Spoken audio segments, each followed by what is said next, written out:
Doctor doctor പറഞ്ഞത് സത്യമാണല്ലോ? എന്റെ കുഞ്ഞിനപ്പോ കുഴപ്പമൊന്നുമില്ലല്ലോ? ഒന്നും പറ്റിയിട്ടില്ല. വൈദേഹി ക്രിട്ടിക്കൽ സിറ്റുവേഷനിലായതുകൊണ്ടാവാം ഒരുപക്ഷെ കുഞ്ഞിന്റെ ഹാർട്ട് ബീറ്റ്സിന് ചെറിയൊരു ഫ്ലക്ച്വേഷൻ ഉണ്ട്. ഒരു ഇഞ്ചക്ഷൻ കൊടുത്തിട്ടുണ്ട്. സാവധാനം അത് ശരിയായിക്കോളും. ഇതോർത്ത് പേടിക്കേണ്ട കാര്യമൊന്നുമില്ല.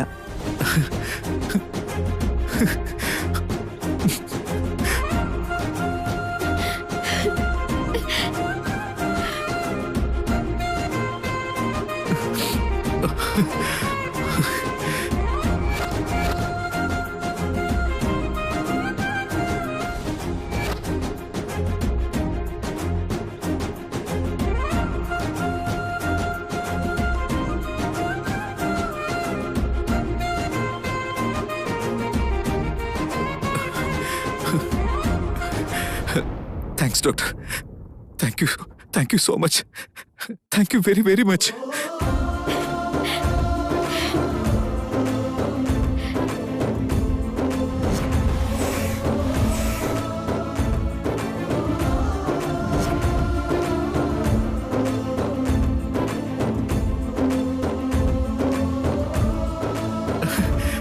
എന്റെ കുഞ്ഞിനൊന്നും പറ്റിയില്ലാന്ന് പറഞ്ഞത് കേട്ടില്ലേ? എന്റെ കുഞ്ഞിനൊന്നും പറ്റിയില്ലാന്ന്. എന്റെ കുഞ്ഞിനൊന്നും പറ്റിയില്ല.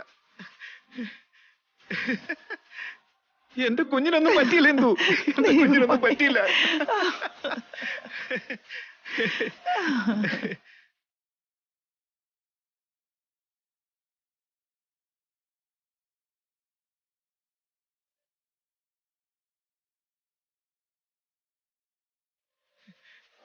ഒന്നും സംഭവിച്ചില്ല. ഭാരതി അവിടെ നിപ്പുണ്ട്, അങ്ങോട്ട് ചെല്ല്.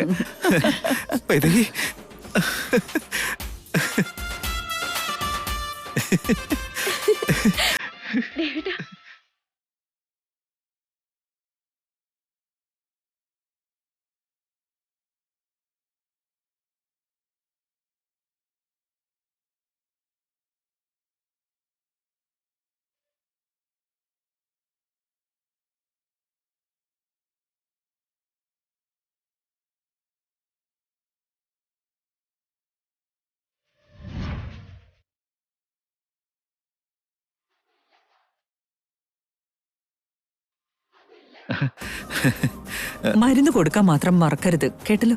ഞാൻ ഇറങ്ങാണ്. ആയിക്കോട്ടെ ഡോക്ടർ.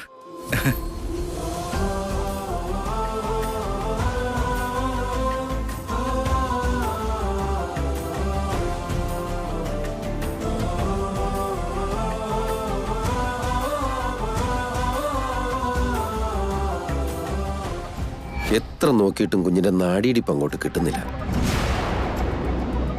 ഇനി പ്രതീക്ഷിക്കേണ്ട കാര്യമില്ല. ഞങ്ങളുടെ ജീവൻ തിരിച്ചു കിട്ടിയെങ്കിലും കുഞ്ഞിന്റെ ജീവൻ കിട്ടില്ല എന്ന വൈദ്യം പറഞ്ഞേ. എന്ത് ചെയ്യണമെന്നൊരു പിടിയും കിട്ടില്ല. ആകെ പേടിച്ചുപോയി ഞാൻ. നിങ്ങളോടൊക്കെ എന്ത് പറയുന്നു എനിക്കറിയില്ലായിരുന്നു. ഞങ്ങളുടെ ജീവൻ ഞങ്ങൾക്ക് തിരിച്ചു കിട്ടിയെങ്കിലും കുഞ്ഞിനെ കുറിച്ചുള്ള ചിന്ത മാത്രമായിരുന്നു ഞങ്ങളുടെ മനസ്സിൽ. പക്ഷെ ഇപ്പൊ എന്റെ കുഞ്ഞിനൊന്നും സംഭവിച്ചില്ല.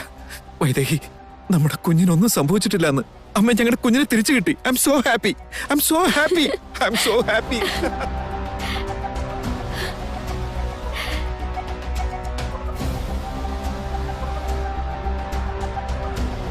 ഇതെന്തൊരു മറിമായവാ. നമ്മുടെ കഷ്ടകാലമാണെന്ന് പറഞ്ഞാ മതി. ഒടുക്കത്തെ ആയുസാണല്ലോ. തല്ലിക്കൊന്നാലും ചാവില്ലെന്നാ തോന്നുന്നു.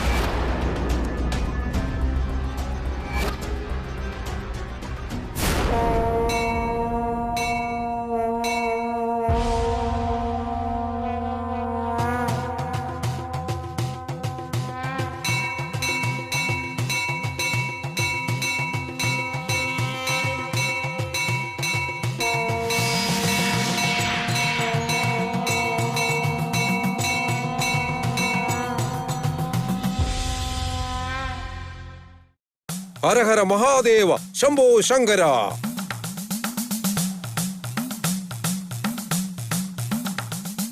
ഹര ഹര മഹാദേവ ശംഭോ ശങ്കര. ഹര ഹര മഹാദേവ ശംഭോ ശങ്കര.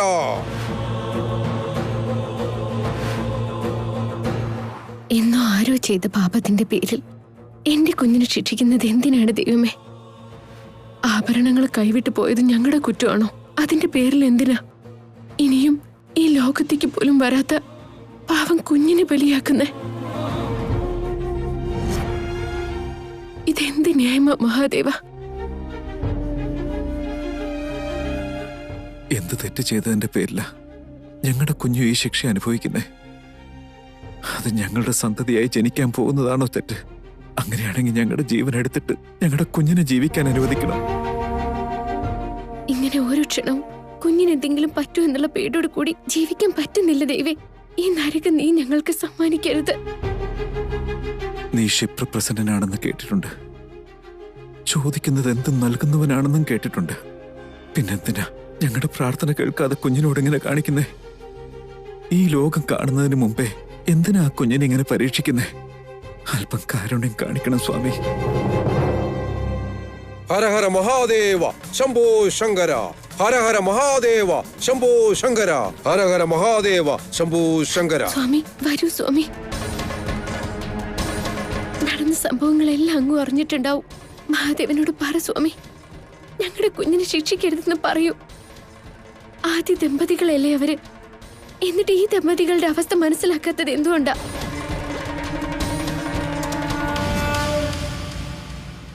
പാർവതി സ്വന്തം കൈകൊണ്ടുണ്ടാക്കിയ ഒരു പാവയ്ക്ക് ജീവൻ നൽകിക്കൊണ്ട് കാവലിന് നിർത്തിയപ്പോ മഹാദേവൻ ആ കുഞ്ഞിന്റെ ജീവൻ എടുത്തു.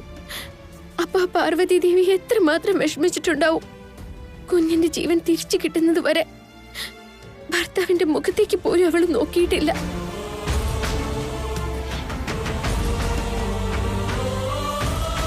കുഞ്ഞിനെ നഷ്ടപ്പെട്ടാലുള്ള വേദന എന്താണെന്ന് ആ അമ്മയ്ക്ക് അറിയാവുന്നതല്ലേ? പിന്നെ എന്തിനാ എന്നെ പോലെ ഒരു അമ്മ അങ്ങനെ സങ്കടങ്ങൾ അനുഭവിക്കുന്നത് കണ്ടിട്ടും പാർവതി ദേവി മൗനം പാലിക്കുന്നത്? ദേവിയോട് അങ്ങെങ്കിലും ഒന്ന് അപേക്ഷിക്കണം സ്വാമി. സ്വന്തം കുഞ്ഞിന്റെ ജീവൻ രക്ഷിച്ചതുപോലെ എന്റെ കുഞ്ഞിന്റെ ജീവൻ ഒന്ന് രക്ഷിച്ചു തരണമെന്ന് പറയേ സ്വാമി, പറയേ. ഞങ്ങളുടെ കുഞ്ഞിന് എന്തെങ്കിലും സംഭവിച്ച ഞങ്ങളും ജീവനോടെ കാണില്ല. അഥവാ എന്തെങ്കിലും മാർഗമുണ്ടെങ്കിൽ ഞങ്ങളുടെ കുഞ്ഞിന്റെ ജീവന് പകരം ഞങ്ങളുടെ ജീവൻ എടുത്തോളാൻ പറയണം സ്വാമി. മഹാദേവൻ ബലി ആഗ്രഹിക്കാറില്ല, അനുഗ്രഹിക്കുന്നവനാണ്, ഭക്തരെ സംരക്ഷിക്കുന്നവനാണ്. പക്ഷേ നിങ്ങൾ ചുമക്കുന്ന ആ ശാപം ചെയ്ത തെറ്റിന്റെ പ്രതിരൂപമാണ്.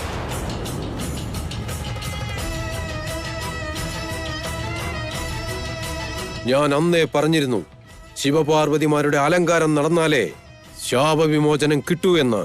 അത് നടക്കുന്നതുവരെ മഹാദേവന് പോലും ഒന്നും ചെയ്യുവാൻ സാധിക്കില്ല. സാക്ഷാൽ മഹാദേവനും വിധിയുടെ നിർണയത്തിന് അതീതനല്ല.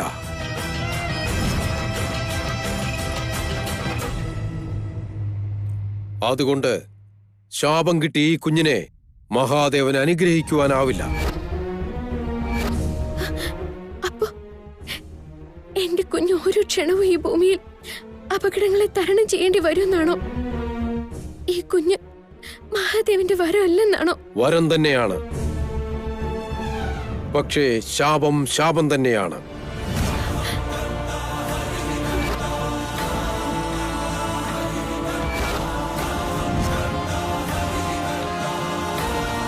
അങ്ങനെ പറഞ്ഞാൽ എങ്ങനെയാ സ്വാമി? ദൈവം നൽകിയ ഈ വരം പോലും ശാപത്തിന് അതീതമാണെന്നാണോ? നിങ്ങളെ അനുഗ്രഹിച്ച ഈ വരം ശാപവിമോചനത്തിന്റെ വഴിയല്ല. ശാപം അനുഭവിക്കുക എന്നുള്ളത് കാലം സമ്മാനിച്ച വിധിയാണ്. പ്രശ്നം നിങ്ങളുടേതാകുമ്പോൾ പരിഹാരവും നിങ്ങൾ കണ്ടെത്തണം. അതിനുള്ള മാർഗം നോക്കൂ, അന്വേഷിക്കൂ. നിങ്ങൾ തുടങ്ങിവെച്ച കാര്യം പൂർത്തിയാക്കണം. തലമുറകളായി പ്രകാശിക്കാത്ത അഖണ്ഡ ദീപം നിങ്ങളാണ് തെളിയിച്ചത്. നിലമാളിക തുറക്കുവാനും നിങ്ങളാണ് കാരണം. മഹാദേവന്റെ അനുഗ്രഹമില്ലാതെ ഇതൊന്നും തന്നെ സാധ്യമല്ല.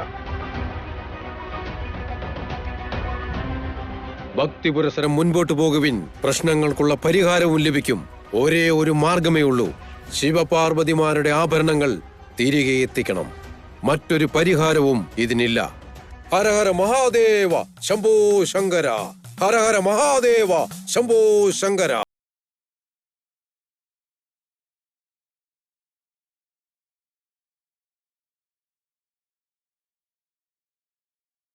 സ്വാമികൾ അന്ന് പറഞ്ഞതും ഇന്ന് പറഞ്ഞതും ഒന്ന് തന്നെയല്ലേ? അത് ശരിയാ വൈദേഹി. നഷ്ടപ്പെട്ടു പോയ ആ ആഭരണങ്ങൾ കണ്ടുപിടിച്ച് ഇവിടെ കൊണ്ടേൽപ്പിക്കണം. എങ്കിലേ കുഞ്ഞിനുള്ള ആപത്തുകൾ മാറിപ്പോകൂ. ശരിയാണ് ദേവേട്ട. അന്ന് നിലമാളിക തുറക്കുന്ന നിമിഷം വരെ അത് നമ്മൾ പ്രതീക്ഷിച്ചിട്ട് പോലുമില്ല.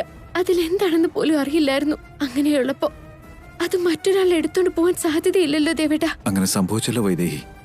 നമ്മുടെ കൂട്ടത്തിൽ തന്നെയുള്ള ആരോ ഒരാൾ നമ്മുടെ വംശത്തെ അന്യാധീനപ്പെടുത്താനുള്ള ശ്രമത്തിന്റെ ഭാഗമാണിതൊക്കെ.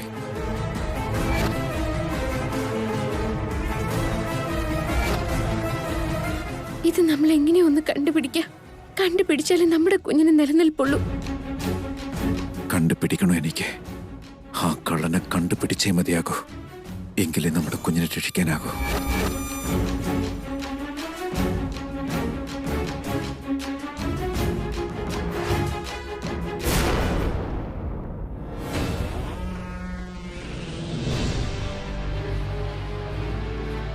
അതെന്ത് ഹോട്ട്? ശരിക്കുള്ള ഹോട്ട് എന്താന്ന് ഞാൻ കാണിച്ചു തരാം. നോക്ക.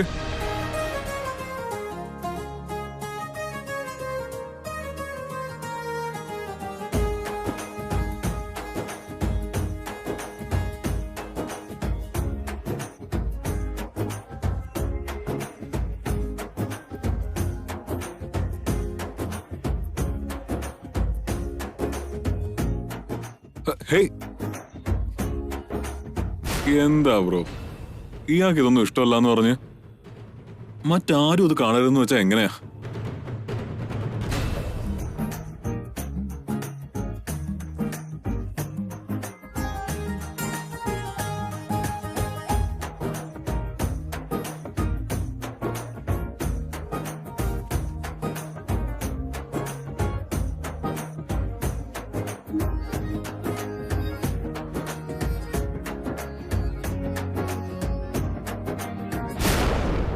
മനുഷ്യനും മരവിച്ചു, മനസ്സും മരവിച്ചു. അയാൾ അങ്ങനെ. രണ്ടുപേരും മര്യാദയ്ക്ക് പുറത്തേക്ക് പോയേ.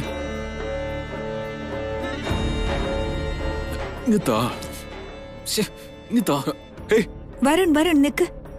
രാജ്യവും രാജപദവിയും നഷ്ടപ്പെട്ടാലും അവരുടെ സമ്പത്തുകൾ അപ്പോൾ തന്നെ പുറത്തു വരുന്നതൊക്കെ നമ്മൾ കാണാറുണ്ട്. പക്ഷേ ഇതിനു മുൻപെങ്കും കണ്ടിട്ടില്ലാത്തത്ര അമൂല്യമായ രാജ്യസമ്പത്ത് നിലമാളികയിൽ നിന്നും കണ്ടെത്തിയിരിക്കുന്നു.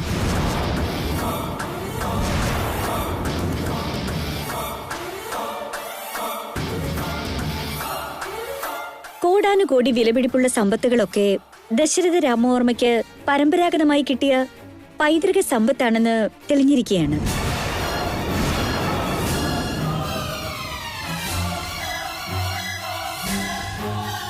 അത് അദ്ദേഹത്തിന്റെ തലമുറയ്ക്ക് തീർച്ചയായും ലഭിക്കണമെന്ന് പുരാവസ്തു കേന്ദ്രത്തിൽ ക്ലെയിം ചെയ്തിരിക്കുന്നതായും അറിയുന്നു.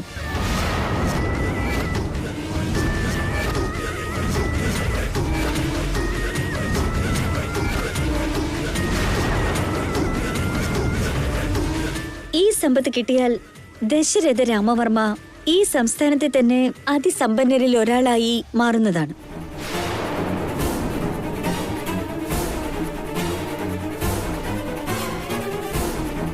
ഊർമിളെടുത്തി, ഇത് പിടിച്ചേ. ഇതാണ് പരമ്പരാഗത സമ്പത്ത്, എടുത്തോളൂ. അപ്പൊ ദേവൻ സമ്പത്തെല്ലാം ഒളിപ്പിച്ചിട്ട് ഒന്നും കിട്ടിയില്ല എന്ന് പറഞ്ഞ് ഒരു കുഞ്ഞി പെട്ടി എന്റെ കൈ കൊണ്ടുവന്ന് വെക്കുകയായിരുന്നു.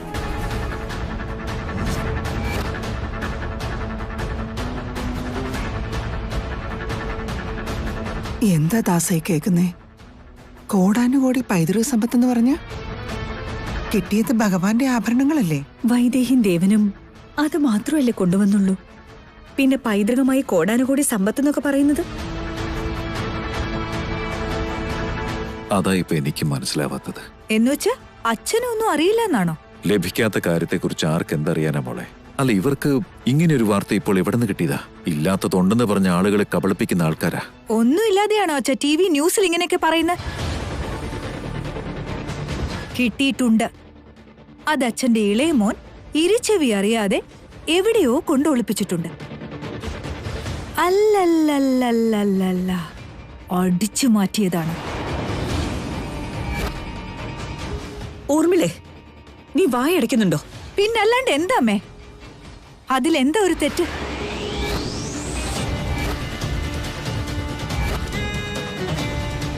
എല്ലാവർക്കും കിട്ടേണ്ട സമ്പത്ത് അവൻ ഒറ്റയ്ക്ക് ഒളിപ്പിച്ചെങ്കിൽ അതിനെ അടിച്ചു മാറ്റുമെന്ന് തന്നെയല്ലേ പറയണ്ടേ?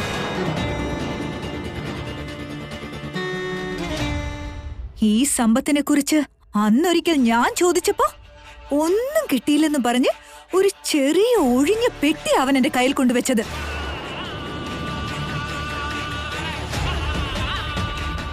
അവരുടെ കയ്യിൽ ഭരണം കൊടുത്തതിന് ഇങ്ങനാണ് അവര് നമുക്കിട്ട് താങ്ങിയത്. ഇത് ശരിയല്ല. ഊർമിളെ, എന്റെ ദേവനും വൈദേഹിയും അത്തരക്കാരല്ല. പിന്നല്ലാണ്ട് ഇതെല്ലാം എന്താന്നാ ഇന്ദുമ്മ പറയുന്നത്? കേട്ടു നോക്ക്. അവര് നമ്മളോട് പറഞ്ഞില്ലെങ്കിലും പുരാവസ്തു കേന്ദ്രത്തിൽ ക്ലെയിം ചെയ്തതുകൊണ്ട് വാർത്ത ഇപ്പൊ സകലരും അറിഞ്ഞിരിക്കുക. അവരുടെ കള്ളത്തരും പുറത്താവും, നോക്കിക്കോ. ഊർമിളെ, ന്യൂസിൽ എന്തോ കണ്ടെന്ന് കരുതി സത്യം എന്താണെന്ന് അന്വേഷിക്കാതെ ഒരു തീരുമാനത്തിൽ എത്തരുത്. ശരി, ഇങ്ങ എത്തുമല്ലോ ഇപ്പോ. ചോദിച്ചു നോക്ക്, അപ്പൊ മനസ്സിലാവും സത്യോ അസത്യോ എന്താണെന്ന്. ഒരു പക്ഷേ അവര് നമ്മളോട് കള്ളത്തരം പറഞ്ഞാലും പുരാവസ്തു കേന്ദ്രത്തിൽ ചെന്നാല് സത്യം എന്താണെന്ന് അവര് നമ്മളോട് പറയുമല്ലോ.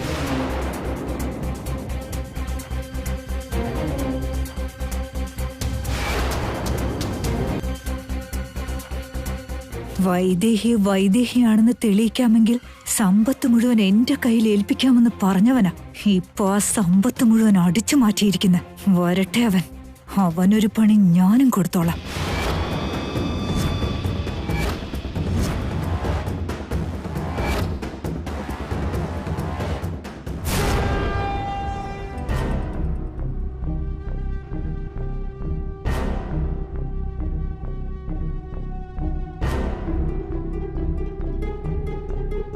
വൈദേഹി, ഇനിയുള്ള നമ്മുടെ ഓരോ വാക്കും അത് സത്യമാണെങ്കിലും അസത്യമാണെങ്കിലും അത് നമ്മുടെ ലക്ഷ്യത്തിലേക്ക് എത്തിച്ചേരാൻ വേണ്ടിയുള്ളതായിരിക്കണം. ദേവേട്ടൻ പറയുന്നത് കേൾക്കാന്നല്ലാതെ അത് സത്യമാണോ അസത്യമാണോ എന്നൊന്നും ഞാൻ ചിന്തിക്കാറില്ല ദേവേട്ട. ദേവേട്ടന്റെ കൂടെ ഞാനും ഉണ്ട്.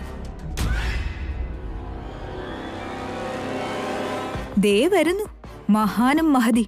വരണം വരൂ. എവിടെ പോയിട്ട് വരിക ദേവാ? അമ്പലത്തിൽ പോയതാണോ? ആ അതെ ഏട്ടത്തി.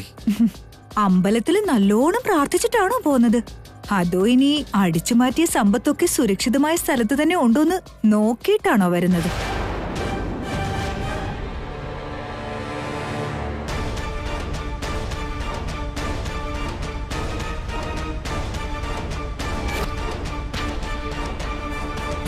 അല്ല ഏട്ടത്തി, എന്തൊക്കെയാ ഈ പറയുന്നേ? ഒന്നും അറിയാത്ത പോലെ അഭിനയിക്കരുത് ദേവാ. നിന്റെ കള്ളത്തരം എന്താണെന്നും ഈ കുടുംബകാര്യത്തിൽ നിന്റെ ആത്മാർത്ഥത എത്രത്തോളാണെന്നും മനസ്സിലായി. ഇനി നിന്റെ വാക്കുകൾക്ക് ഇവിടെ ഒരു വിലയില്ല ദേവാ. ഊർമിളെ, നീ മിണ്ടാതിരിക്കെ. പിന്നല്ലാണ്ട് എന്താച്ചാ? ഇത്രയും സംഭവിച്ചിട്ടും ഇനിയും ഞാൻ മിണ്ടരുതെന്ന് പറഞ്ഞാ എന്താ ചെയ്യേണ്ടത്? വാർത്തയിൽ വരെ പറഞ്ഞു, ലോകത്തുള്ളവര് മൊത്തം കാര്യം അറിഞ്ഞിരിക്കുന്നു. പക്ഷെ വീട്ടിലുള്ള നമുക്ക് മാത്രം ഒന്നും അറിയില്ല. ഞങ്ങളുടെ കാര്യമൊക്കെ അവിടെ നിൽക്കട്ടെ, ഞങ്ങൾക്ക് ഇവിടെ ഒരു വിലയില്ല. വീട്ടിലെ മുതിർന്നവര് നിങ്ങളോടെങ്കിലും പറഞ്ഞുകൂടായിരുന്നു? ചേടാ, അമ്മ, അച്ഛൻ, ഇന്ദുഅമ്മ, നിങ്ങൾ എല്ലാരും ഇവിടെ ഉണ്ടല്ലോ. എന്നിട്ട് ആരോടെങ്കിലും പറഞ്ഞായിരുന്നോ? ഇല്ലല്ലോ.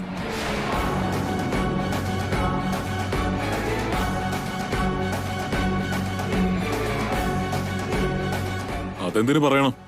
അവർക്ക് ആവശ്യം കോടികൾ വിലമതിക്കുന്ന ആ സമ്പത്ത് മാത്രമാണ്.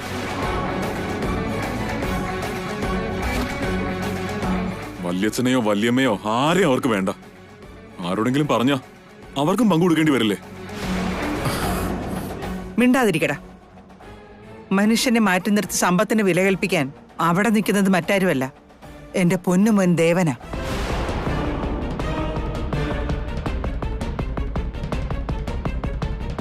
അതറിയാം, ദേവൻ മാത്രമാണ് പൊന്നുമോൻ, ഞാൻ ആരും അല്ലല്ലോ. എല്ലാ കാര്യത്തിനും ദേവന് മാത്രം മതി, എന്നെ ആർക്കും ഇവിടെ വേണ്ട. ഇപ്പോഴും ദേ ആ ടിവിയിൽ പറഞ്ഞതെല്ലാം കേട്ടതിന് ശേഷവും എന്താ പറഞ്ഞേ? ദേവൻ എന്തോ വലിയ മഹാത്മാവാണെന്നല്ലേ? അതേടെ വരണേ, എന്റെ മോൻ മഹാത്മാവ് തന്നെയാ.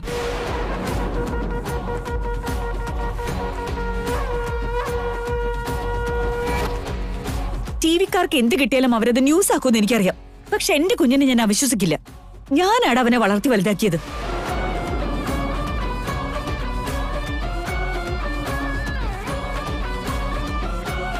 അല്ല, അവര് സമ്പത്ത് കിട്ടിയിട്ടുണ്ടെന്നല്ലേ പറഞ്ഞുള്ളൂ. എന്റെ മോൻ ഒളിപ്പിച്ചു എന്നൊന്നും പറഞ്ഞിട്ടില്ലല്ലോ. സത്യം എന്തെന്ന് മനസ്സിലാക്കാതെയാണടാ നീ എന്റെ മോനെ അവിശ്വസിക്കുന്നത്.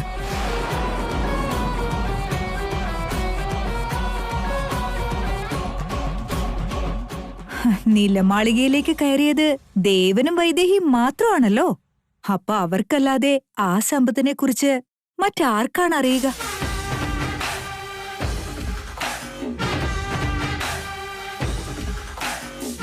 അവർക്കല്ലാതെ ആ സമ്പത്ത് മറ്റാരുടെയും കയ്യിൽ കിട്ടുകയില്ല. ആർക്കറിയാം, എന്തു വേണമെങ്കിലും നടക്കാമല്ലോ. ഒരു വാക്ക് നിന്നോട് ചോദിച്ചാലും അത് നിന്നെ സംശയിക്കുന്നത് പോലെയാകും. പക്ഷേ ടിവിയിൽ അതിനെക്കുറിച്ചുള്ള വാർത്ത വന്നു.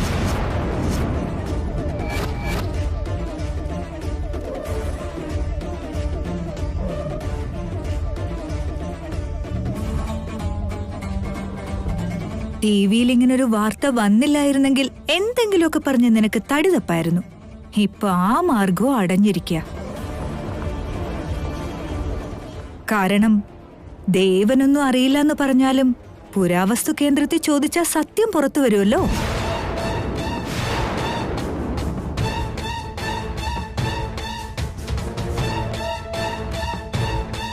ഈ വീട്ടിലെല്ലാവർക്കും നിന്റെ കാര്യത്തിൽ വലിയ വിശ്വാസമായിരുന്നു. അതുകൊണ്ടാ നിന്നെ സംശയിക്കാൻ പോലും ഇപ്പൊ അവര് മടിക്കുന്നത്.